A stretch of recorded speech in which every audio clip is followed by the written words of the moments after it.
3부 예배를 드리는 성도님들을 주님의 이름으로 축복합니다. 오늘 우리에게 주시는 하나님의 말씀은 창세기 18장 1절에서 14절까지입니다. 다소 내용이 길지만 신앙적 교훈을 담고 있는 매우 귀중한 말씀이니까요. 다 함께 그 내용을 생각하면서 읽겠습니다. 제가 먼저 1절을 읽겠습니다. 여호와께서 마므레의 상수리 나무들이 있는 곳에서 아브라함에게 나타나시니라. 날이 뜨거울 때에 그가 장막 문에 앉아 있다가 눈을 들어 본즉 사람 셋이 맞은편에 서 있는지라. 그가 그들을 보자 장막 문에서 달려나가 대접하며 몸을 나누며 이르되 내 주여 내가 주께 은혜를 입었사오면 원하건대 종을 떠나 지나가지 마시옵고 물을 조금 가져오게 하사 당신들의 발을 씻으시고 나무 아래에서 쉬소서. 내가 떡을 조금 가져오리니 당신들의 마음을 상쾌하게 하신 후에 지나가소서. 당신들이 종에게 오셨음이니이다. 그들이 이르되 내 말대로 그리하라. 아브라함이 급히 장막으로 가서 사라에게 이르되 속히고 가로세 사라를 가져다가 반죽하여 들어가게 하라 하고 아브라함이 또 가축대 있는 곳으로 달려가서 기름지고 좋은 송아지를 잡아 하인에게 주니 그가 급히 요리한지라. 아브라함이 옮긴 적과 우리와 하인이 요리한 송아지를 가져다가 그들 앞에 차려놓고 나무 아래에 모셔서매 그들이 먹으리라. 그들이 아브라함에게 이르되 내 아내 사라가 어디 있느냐 대답하되 장막에 있나이다. 그가 이르되 년년인데 내가 반드시 내게로 돌아오리니 내 아내 사라에게 아들이 있으리라 하시니 사라가 그들이 장막문에서 들었더라. 아브라함과 사라는 나이가 많아 늙었고 사라에게는 여성의 생리가 끊어졌는지라. 사라가 속으로 웃고 이르되 그가 맹세하였고 내 주인도 늙었으니 내게 무슨 즐거움이 있으리요. 여호와께서 아브라함에게 이르시되 사라가 왜 웃으며 이르기를 내가 늙었거늘 어떻게 아들을 낳으리려 하느냐. 14절은 제가 읽겠습니다. 여호와께 능하지 못한 일이 있겠느냐. 기한이 이를 때에 내가 내게로 돌아오리니 사라에게 아들이 있으리라. 아멘. 아브라함이 99세였던 어느 나이였습니다. 하나님은 사람의 형상을 입고 신적인 존재 두 명과 함께, 그러니까 천사겠죠. 천사 두 명을 대동하고 아브라함을 찾아오셨습니다. 하나님이 아브라함을 찾아오신 이유는 간단합니다. 내년에 내가 너에게 아들을 주겠다라는 약속을 주시기 위해서 아브라함을 찾아오셨습니다.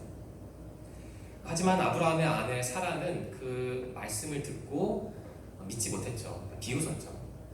왜냐하면 당시 사라는 89세였는데요. 너무 나이가 많아서 자신의 남편도 아브라함도 아이를 가질 수 없다는 것을 잘 알고 있었기 때문에 사라는 그 하나님의 약속을 듣고도 비웃었습니다. 하나님은 바로 이러한 사라의 모습을 보면서 이렇게 말씀하시죠. 여호와께 등하지 못한 일이 있겠느냐. 지적을 하신 거죠. 사라의 모습을. 이 본문 말씀은 우리에게 참 귀중한 세 가지 신앙적 교훈을 주고 있습니다. 먼저 첫 번째 교훈을 볼까요? 첫 번째 교훈은 하나님은 우리를 찾아오시는 은혜의 하나님이라는 교훈입니다. 어느 날 아브라함은 자신의 장막 문에 앉아 있었습니다. 장막에 설치된 장소는 마므레의 상수리나무 수풀이었다고 기록되어 있는데요. 이 마므레는 아브라함이 정착한 장소였고 또한 아브라함의 개인 소유지였습니다.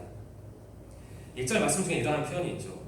날이 뜨거울 때 이러한 표현이 있습니다. 이를 고려하면 아마 그 시간은 정오가 지난, 그러니까 날이 찬참 뜨거울 때 2, 3시쯤 되겠죠. 그때의 경우로 보입니다. 어떤 학자는 말하기를 아브라함은 아침 일을 끝낸 다음에 날이 가장 뜨거울 때 낮잠을 청해 보려고 앉아 있었던 것 같다고 기록을 합니다. 그 학자는 덧붙이기를 아마 아브라함은 졸고 있었을 것이라고 합니다. 당시 아브라함의 나이가 99세였기 때문에 충분히 이해가 되고 일리가 있는 주장입니다. 바로 이러한 상황에서 하나님은 아브라함을 느닷없이 갑자기 찾아오셨습니다. 1절과 2절 말씀인데요. 제가 읽겠습니다. 여호와께서 마므레의 상수리 나무들이 있는 곳에서 아브라함에게 나타나시니라. 날이 뜨거울 때에 그가 장막 문에 앉아 있다가 눈을 들어본즉 사람 셋이 맞은편에 서 있는지라. 그가 그들을 보자 곧 장막 문에서 달려나가 영접하며 몸을 땅에 굽혀. 그 1절과 2절 말씀을 자세히 한번 읽어보시기 바랍니다. 좀 흥미로운 점이 있지 않습니까? 1절과 2절이 좀 다릅니다. 1절에는 여호와라는 표현이 있죠. 하나님이 등장하는데요. 2절에는 어떠한 표현이 있나요? 사람 셋이라는 표현이 있습니다. 느닷없이 여호와였다가 갑자기 사람 셋인 것이죠. 앞에서 배경을 설명해 드렸는데요. 하나님께서 아브라함을 찾아오셨는데 당신은 사람의 옷을 입으셨고 그리고 다른 신적인 존재 두 명을 대동하고 왔기 때문에 역시 그들도 사람의 몸을 입었기 때문에 1절에는 하나님이지만 2절에는 사람 셋으로 표현되어 있습니다. 여기 상가의 질문을 드리겠습니다. 아브라함이 그 사람 셋을 보고 저 셋 중에 한 명이 하나님이다라고 알았을까요? 몰랐을까요? 승현이 어떻게 생각하세요? 알았을까요? 몰랐을까요? 네, 정답입니다. 좀 논란이 있긴 한데 제가 읽은 책들을 보니까 당시엔 몰랐다고 합니다. 아브라함은 처음에는 자신을 찾아온 분이 하나님이라는 사실을 몰랐습니다. 단지 그 세 명의 여행 사람들을 이방인, 그러니까 여행을 하는 사람들로 생각을 했다고 하죠. 그러니까 아브라함은 그 이후에 대화가 진행되면서 그 세 명 중 한 명이 바로 하나님이라는 사실을 알게 됩니다. 그 1절 말씀 중에 이러한 표현이 있습니다. 나타나시니라. 우리는 이 표현에 집중해야 합니다. 그러니까 하나님은 아브라함에게 어떻다고요? 나타나셨습니다. 나타나신 거죠. 하나님이 아브라함을 찾아오셨습니다. 하나님이 아브라함을 찾아오신 이유는 앞에서 말씀드린 것처럼 내가 내년에는 너에게 꼭 아들을 주겠다, 이삭을 주겠다. 이삭을 말씀하셨지만 그 약속을 주시기 위해 찾아오신 것이죠. 당시 아브라함은 99세였는데요. 하나님은 사실 이 약속을 주신 게 이곳이 처음은 아니었습니다. 24년 전에, 그러니까 아브라함이 75세 때도 아브라함에게 나타나셔서 내가 너에게 상속자를 주겠다라고 말씀하셨습니다. 이것은 창세기 15장 4절 말씀에 기록되어 있죠. 사실 75세 때만 하더라도 아브라함은 활동력이 있었습니다. 좀 활발했습니다. 하지만 지금은 99세죠. 상황이 아주 많이 다릅니다. 또한 사라는 당시 89세였던 것으로 학자들은 말합니다. 아브라함과 10살 차이가 나죠. 그러니까 아브라함이나 사라나 제2세를 기대하기는 무척 어려운 나이였습니다. 바로 그때 하나님께서 아브라함을 찾아오셔서 다시 한번 은혜의 약속을 주신 것이죠. 내가 내년에는 너에게 아들을 줄게, 이 약속을 하셨습니다. 사람의 몸을 입고 아브라함을 찾아오신 하나님의 은혜로움이 우리에게 분명한 신앙적 교훈을 주지 않습니까? 저는 성경 읽을 때 하나의 습관이 있습니다. 그 등장인물이 나오는데 그 등장인물을 꼭 저에게 대입을 합니다. 가룟 유다 빼고 대부분의 사람들은 대입을 합니다. 그렇게 하면은 그 말씀이 꼭 제 말씀인 것 같고 더 깊은 의미를 찾을 수 있을 것 같더라고요. 그 아브라함의 모습이 바로 우리의 모습이 아닐까 합니다. 과거의 아브라함은 하나님께 24년 전이죠. 하나님께 은혜의 약속을 받았는데 믿음이 약해져서 그 은혜의 약속을 잊어버렸습니다. 그래서 어떠한 일을 했나요, 아브라함이요? 아브라함이 그 믿음을 잃었는데 그게 어떤 행동으로 표현이 됐죠? 하갈과 관련된 건데 그 안에 사라의 몸종인 하갈이 있는데 그 하갈을 통해서 어떤 인물을 낳았죠? 네 글자인데 이스마엘이라는 인물을 낳았습니다. 그러니까 하나님이 나에게 약속을 주셨는데 곰곰이 생각해 보니까 아무래도 약속도 이루어지지 않고 내가 이 나이에 무슨 아들인가, 저 하갈을 통해 후세를 낳자. 그래서 내 가업을 이어주자 이런 생각을 한 것이죠. 그러니까 큰 실수를 한 겁니다, 사실은. 하나님께서 분명히 내가 너의 아내를 통해서 상속자를 주겠다라고 말씀하셨는데도 불구하고 아브라함은 믿음이 약해져서 하갈을 통해 이스마엘을 낳는 실수를 했습니다. 우리도 사실 그렇지 않습니까? 분명 우리 모두에게 하나님께서 은혜의 약속을 주셨는데 우리도 세상을 바라보면 믿음이 약해져서 하나님의 은혜를 잊을 때가 있지 않습니까? 그런데 하나님은 우리의 그러한 연약함에도 불구하고 우리를 어떻게 하신다고요? 찾아오십니다. 아브라함은 하나님의 은혜를 잊는 실수를 했습니다. 명백한 실수였습니다. 하지만 다른 한편으로 아브라함의 모습을 곰곰이 살펴보면요, 우리는 우리를 찾아오시는 하나님 앞에서 우리가 어떻게 반응해야 하는지를 배울 수 있습니다. 2절 말씀에 이러한 표현이 있습니다. 아브라함이 눈을 들어 보았다고 합니다. 그 세 여행객, 그 중에 한 분이 하나님이었는데 그들이 자신에게 왔을 때 눈을 들어 보았다고 기록하고 있습니다. 여기서 눈을 들어 보았다는 표현은 단순히 물리적으로 눈을 들었다, 고개를 들었다 이렇게만 이해할 게 아니라요, 조금 영적인, 좀 신앙적인 교훈으로 받아들여야 합니다. 즉 우리는 아브라함처럼 눈을 들어서 하나님을 바라보아야 합니다.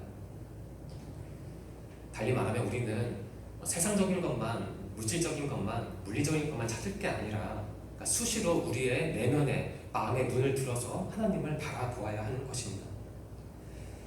저는 우리 청년들이 수시로 마음의 눈을 들어서 오늘 우리를 찾아오신 하나님을 꼭 바라보시길 바랍니다. 또한 거기서 그치지 말고 하나님이 나에게 주신 그 은혜의 약속을 항상 상기하시기를 소망합니다. 오늘 본문 말씀의 두 번째 교훈은 우리가 정성스럽게 이웃을 섬기는 것 자체가 바로 하나님의 은혜라는 교훈입니다. 앞에서 잠깐 말씀드렸는데요. 아브라함은 처음에는 자신을 찾아온 3명의 사람을 여행객으로 생각했습니다. 하나님, 그 중에 한 명이 하나님이라는 사실은 전혀 몰랐죠. 단순히 그들을 평범한 여행객으로 생각했습니다. 5절 말씀이 이렇게 기록하고 있습니다. 제가 읽겠습니다. 내가 떡을 조금 가져오리니 당신들의 마음을 상쾌하게 하신 후에 지나가소서. 그러니까 이 부분만 봐도 아브라함이 그 사람들을 하나님으로, 그 사람 중에 한 명이 하나님이라는 사실을 몰랐다는 것을 우리가 알 수 있습니다. 만일 아브라함이 그 3명 중에 한 명이 하나님이라는 사실을 알았다면 이렇게 진술을 했을까요? 5절 말씀은 제가 당신들에게 음식을 좀 주겠습니다. 그러니까 먹고 좀 쉬고 갈 길 가세요. 이렇게 말을 못했겠죠. 아브라함은 자신을 찾아온 하나님을 하나님이 아니라 여행객으로 착각했습니다. 그래서 5절 말씀처럼 휴식을 취하신 다음에 갈 길을 가십시오라고 말을 했습니다. 그런데 3절 말씀을 보면 아브라함은 참 놀라운 고백을 합니다. 3절 말씀인데 우리 3절을 다 함께 읽을까요? 3절입니다. 시작. 이르되 내 주여 내가 주께 은혜를 입었사오면 원하건대 종을 떠나 지나가지 마시옵고. 그러니까 아브라함은 생각하기를 내가 이 3명의 여행객을 잘 대접하는 게 곧 나에게도 은혜가 되는구나 라는 생각을 했습니다. 2절 말씀에 기록되어 있는데요. 아브라함은 그 3사람을 보고 몸을 땅에 굽혔습니다. 4절 말씀에 기록되어 있는데 아브라함은 그들에게 발 씻을 물을 가져다 주었습니다. 그리고 5절과 6절이죠. 아브라함은 자신이 직접 음식을 대접하겠다고 하면서 아내에게 고운 가루 3쌀을 가져오라고 했습니다. 가져가서 음식을 만들라고 했습니다.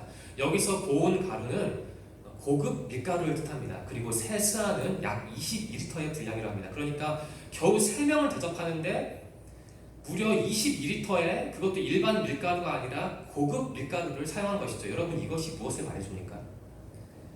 22리터의 고급 식재료를 사용해서 3명을 대접한 것이죠. 그러니까 아브라함은 온정성을 다해서 처음 보는 사람들을 대접하는 것입니다. 그리고 7절에 이렇게 기록되어 있습니다. 아브라함은 자신이 직접 가축대가 있는 곳으로 걸어간 것도 아니고 달려갔고 좋은 송아지를 잡아서 하인에게 전달했습니다. 그러니까 하인에게 시켜서 저기 가서 좋은 송아지를 가져오라 이렇게 말해도 되는데 본인이 직접 그 노구의 몸을 이끌고 달려가서 그것도 좋은 송아지를 잡아서 연한 고기가 있는 좋은 송아지를 잡아서 하인에게 전달했습니다. 빨리 음식을 하라고요.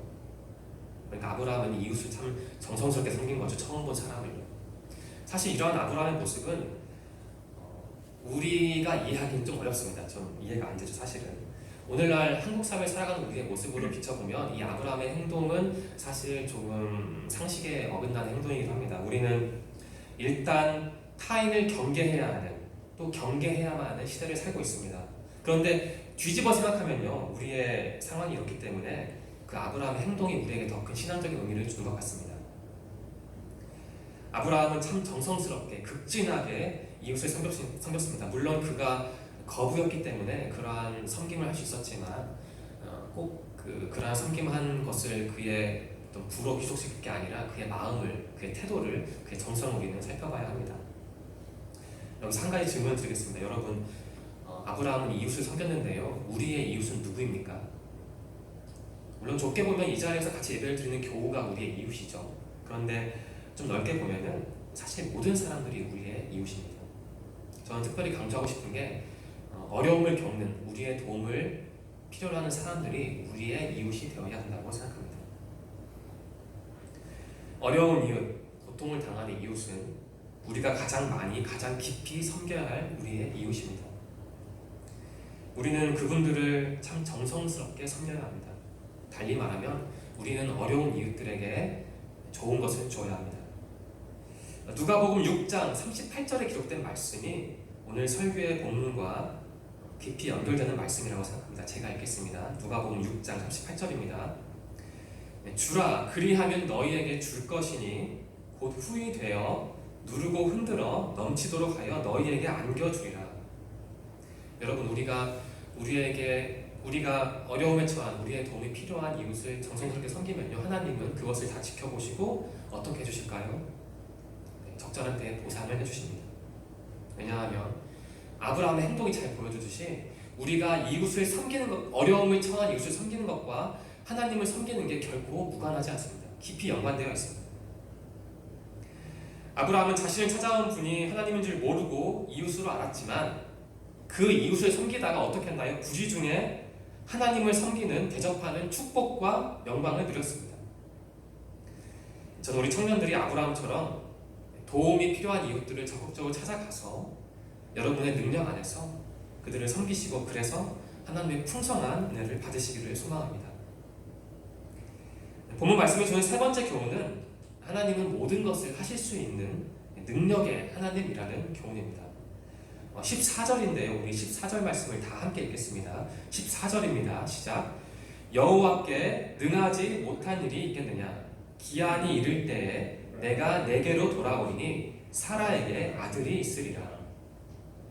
앞에서 말씀드린 것처럼 하나님께서 아브라함을 찾아오셨을 때 아브라함은 99세였고요. 사라는 89세였습니다.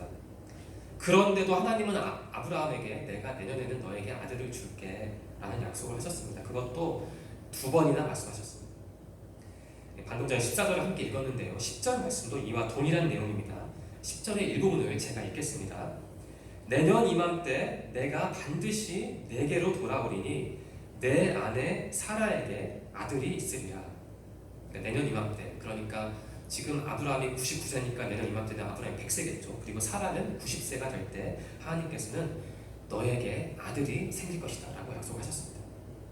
그리고 반드시라는 표현을 하셨잖아요. 이 반드시라는 표현을 볼 때 하나님은 이 약속을 꼭 지키겠다는 말씀을 하고 계신 것이죠.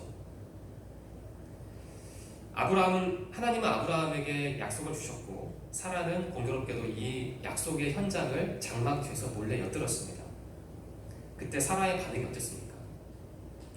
저 같으면 참 기뻐할 것 같은데 사라는 기뻐하지 않았고요. 마음속으로 웃으면서, 정확히 말하면 비웃은 거죠. 비웃으면서 이렇게 말했습니다. 11절 말씀인데요. 제가 읽겠습니다. 사라가 속으로 웃고 이르되 내가 노쇠하였고 내 주인도 늙었으니 내게 무슨 즐거움이 있으리요. 아브라함과 사라의 아들이 이삭이지 않습니까? 여러분 이삭이라는 이름의 뜻을 아십니까 혹시? 그 뜻이 비웃다라는 뜻입니다. 사라가 여기서 그 하나님의 약속을 비웃었잖아요. 근데 그 아들의 이름도 비웃다라는 뜻을 가지고 있습니다. 이게 우연이 아니고 연관되어 있습니다. 그러니까 사라는 생각하기를 나는 내년이면 90세고 내 남편도 100세인데 우리가 어떻게 아들을 낳겠는가 이라는 생각을 한 것이죠.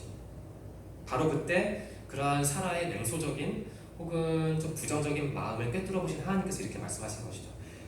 사라가 왜 웃으며 이르기를 내가 늙었거늘 어떻게 아들을 낳으려 하느냐라고 하나님께서 지적하셨습니다. 그리고 뒤이어서 앞에서 말씀드린 14절 말씀을 하나님께서 하신 것이죠. 여호와께 능하지 못한 일이 있겠느냐. 하나님은 24년 전에, 그러니까 아브라함이 75세 때 나타나셔서 내가 너에게 아들을 주겠다라고 말씀하셨습니다. 그때는 그 날짜를 특정하진 않으셨죠. 그냥 주겠다라고 말씀하셨습니다. 그런데 지난 24년 동안 그 약속은 이루어지지 않았습니다. 지금 우리에게도 24년은 참 긴 시간이지만 당시의 사람들에게도 결코 짧은 시간은 아니었을 겁니다. 우리보다 평균 수명이 높았던 것 같지만 그들에게도 24년은 결코 짧은 시간은 아니었습니다. 여러분 한번 상상을 해보십시오. 하나님께서 여러분에게 오늘 나타나셔서 어떤 귀한 약속을 주셨는데 그 약속이 1년도 아니고 2년도 아니고 10년도 아니고 20년 동안 계속 이루어지지 않는다면 여러분 기분이 어떻겠습니까? 저는 한번 상상해보았습니다. 아브라함과 사라는 그 24년 동안 참 많은 일을 겪었을 겁니다. 그리고 참 많은 고민을 했을 겁니다. 하나님께서 분명히 아들을 주시겠다고 약속을 했는데 왜 그 약속이 도대체 이루어지지 않는 것일까? 이러한 생각을 했을 겁니다. 그러다가 더는 아이를 기대할 수 없는 나이가 되어버렸습니다. 그래서 인간적으로 볼 때는 저는 사라의 그러한 냉소적인 반응, 부정적인 반응이 저는 이해가 됩니다. 여러분은 어떠십니까? 저는 본문 말씀을 묵상하면서 제가 작년에 처음으로 교회 사역을 시작했는데요. 그때가 떠올랐습니다. 그때 제 모습이 어떤 면에서는 사라의 모습과 좀 비슷하다라는 생각이 들었습니다. 저는 당시에 홍천에서 아동부와 청년부 두 부서를 섬겼는데요. 섬길 때 참 많은 고민을 했습니다. 나는 너무 부족하고 결혼했지만 아이도 없고 나이도 많은데 내가 초등학교 학생들의 마음을 이해할 수 있을까? 그리고 나는 이제 더 이상 청년이 아닌데 청년 시절이 지난 지 10년은 좋게 넘었는데 내가 과연 청년들의 고충을 내 고충을 이해할 수 있을까라는 이러한 조금 비판적인 생각을 했던 게 사실입니다. 그런데 오늘 말씀을 묵상하면서 당시 제 모습을 떠올렸는데요. 그러한 생각을 했던 제 모습을 떠올리면서 저는 신앙적인 반성과 회개를 했습니다. 오늘 이 예배 자리에 모인 우리 모두에게 하나님은 은혜의 약속을 주셨습니다. 사람마다 다르기 때문에 우리가 그 약속을 한번 언젠가 공유하면 좋을 것 같은데요. 사람마다 다르다는 것은 확실합니다. 어떤 분들은 그 약속이 이루어지기를 지금 기다리고 있을 겁니다. 참 하나님이 주신 약속은 어떤 경우에 참 빨리 이루어지는데요. 사실 적지 않은 경우에는 이루어지기까지 시간이 참 많이 소요되는 것 같습니다. 저는 왜 그러한 차이가 있는지 참 많이 고민했지만 아직도 답을 얻지는 못했습니다. 다만 하나님께서 각 사람에게 맞는 신앙의 훈련 방식을 가지고 계신 게 아닐까라는 생각은 합니다. 그런데 그 훈련 방식은 사람마다 다 다르겠지만 그 결과는 동일하지 않을까 합니다. 인간적으로 볼 때는 참 불가능한 일이지만 하나님의 관점으로 볼 때는 무슨 일이든 얼마든지 가능하다라는 교훈을 하나님은 오늘 말씀을 통해서 우리에게 가르쳐주고 계십니다. 여러분, 우리는 이런 고백을 많이 하죠. 우리는 할 수 없지만, 인간이 우리는 할 수 없지만 하나님은 모든 것을 하실 수 있습니다. 이러한 고백을 많이 합니다. 잘 모르는 사람들은, 예수님을 모르는 사람들이 이렇게 생각할 겁니다. 그것은 너희 스스로를 위로하는 무척 정신적으로 위로하는 허황된 말이다. 이런 말을 할 수도 있습니다. 하지만 제 생각은 다릅니다. 우리는 할 수 없지만 하나님은 하실 수 있다. 라는 말은 오늘날처럼 어려운 시대를 살아가는 우리가 반드시 품어야 할 매우 고결한 신앙 고백입니다. 이것은 결코 허황된 말이 아닙니다. 예수님도 이렇게 말씀하셨습니다. 사람으로는 할 수 없으나 하나님으로서는 다 하실 수 있느니라. 설교를 마무리하겠습니다. 오늘 설교의 성경 말씀은 우리에게 세 가지 신앙적 교훈을 주고 있습니다. 첫 번째는 하나님은 우리를 어떻게 하신다고요? 찾아오시는 은혜의 하나님이라는 교훈입니다. 두 번째 교훈은 우리가 정성스럽게 이웃을 섬기는 것 자체가 무엇이라고요? 하나님의 은혜라는 교훈입니다. 그리고 세 번째는 하나님은 모든 것을 하실 수 있는 능력의 하나님이라는 교훈입니다. 여러분에게 어떠한 어려움이 있습니까? 사실 우리 모두에게도 어려움이 있습니다. 저에게도 어려움이 있습니다. 참 많이 있습니다. 하지만 여러분, 오늘 아브라함의 모습을 곰곰이 묵상하시면서 이것을 꼭 기억하시길 바랍니다. 그러니까 하나님의 자녀인 우리에게 삶의 문제는 단순히 삶의 문제로 끝나는 게 아니라 하나님을 만나는 좋은 통로가 됩니다. 인간적인 희망이 다 끊긴 아브라함을 찾아오셔서 은혜를 주신 능력의 하나님이, 약속을 주신 은혜의 하나님이 바로 우리가 의지해야 할 하나님이라는 사실을 깊이 묵상하시기를 바랍니다. 저는 우리 청년들이 이러한 하나님을 꼭 만나시기를 소망합니다. 또한 하나님이 내 인생을 끝까지 책임져 주신다는 사실을 믿으시기를 바랍니다. 그래서 우리 청년들이 아브라함처럼 여러분의 삶의 문제가 해결되는 축복을 누리시기를 간절히 소망합니다. 기도드리겠습니다. 하나님, 감사합니다. 오늘도 주일을 허락하셔서 주님께 예배드리고 귀한 성경 말씀을 깨닫게 하시니 감사합니다. 하나님, 아브라함은 소망이 다 끊긴 상황에서 주님을 다시 만났습니다. 주님은 아브라함을 찾아오셔서 다시 한번 은혜를 주셨습니다. 아브라함을 찾아오신 하나님이 바로 우리의 하나님이라는 사실을 이 시간 고백합니다. 하나님, 우리 청년들에게도 풍성한 은혜를 주시옵소서. 우리 청년들이 신앙인으로서 성장할 수 있도록 이끌어 주옵소서. 또한 그들이 물질적으로, 정서적으로 필요한 것들이 있습니다. 그들의 필요를 다 아시는 능력의 주님, 그들의 삶에 일용할 양식을 공급해 주시고 그들을 돕는 스승과 동무와 배필도 허락하여 주시옵소서. 그래서 우리 청년들이 은혜의 하나님, 능력의 하나님을 구체적으로 체험하고 이를 통해 하나님과 항상 깊이 동행하게 하옵소서. 인도하실 것을 믿으며 예수님의 이름으로 감사하며 기도드립니다. 아멘.